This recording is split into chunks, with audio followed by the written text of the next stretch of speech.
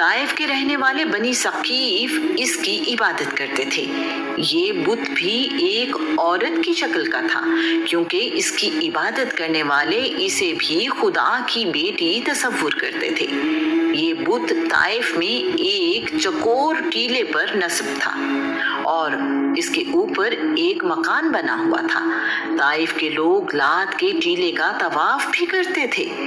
اس ٹیلے کے قریب ایک شخص ستو کا مشروب بنا کر پلایا کرتا تھا۔ اس شخص کے مرنے کے بعد اس کا بت بنا کر اس کی عبادت بھی شروع کر دی گئی۔ اس کا نام الات رکھا گیا۔ قریش بھی الات کو خدا مانتے تھے اور رات سونے سے پہلے اس کی عبادت کیا کرتے تھے۔ اللہ کریم قرآن پاک میں اس بارے ارشاد فرماتا ہے، کیا تم نے کبھی لات و عزا اور اس تیسرے بت منات کو دیکھا ہے؟ اور کیا کبھی اپنے اس دعوے پر غور کیا ہے کہ تمہارے بیٹے ہیں اور رب کی بیٹیاں؟ یہ تو بڑی ہی بے تکی اور سفاکانہ تقسیم ہے۔ عزا عرب میں تیسرا بڑا بت عزا تھا۔ اس کی شکل بھی عورت کی سی تھی۔ ان کے عقیدے کے مطابق عزا خدا کی 3 بیٹیوں میں سے ایک تھی۔ مکہ سے چند کلومیٹر دور وادی نخلا میں ببول کے ایک درخت کے نیچے یہ بت نصب تھا۔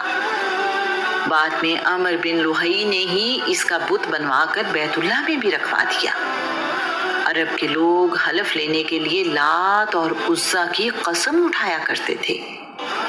جنگ میں بھی وہ ان دونوں بتوں کے نعرے لگایا کرتے تھے۔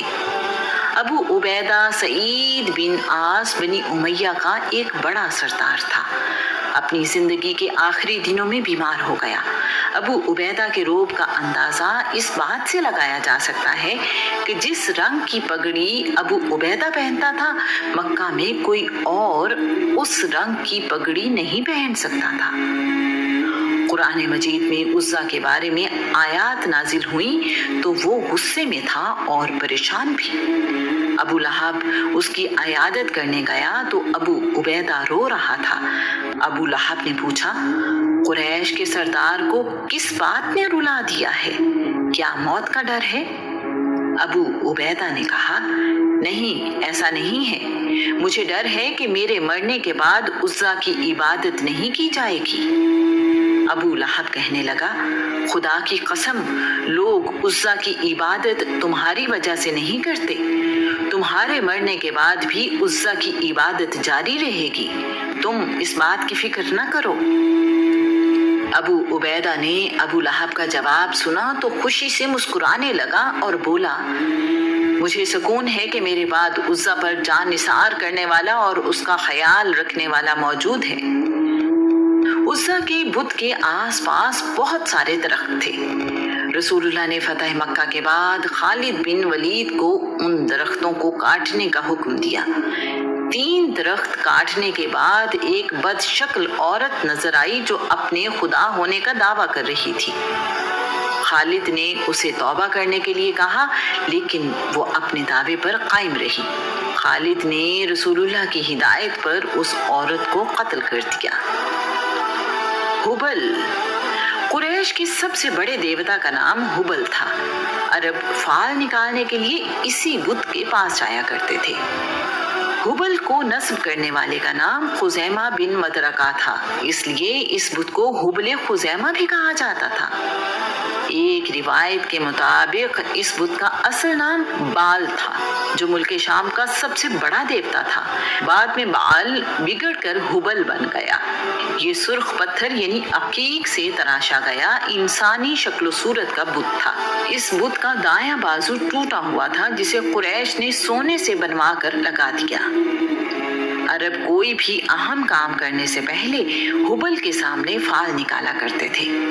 اس بت کے پاس 7 تیر موجود تھے۔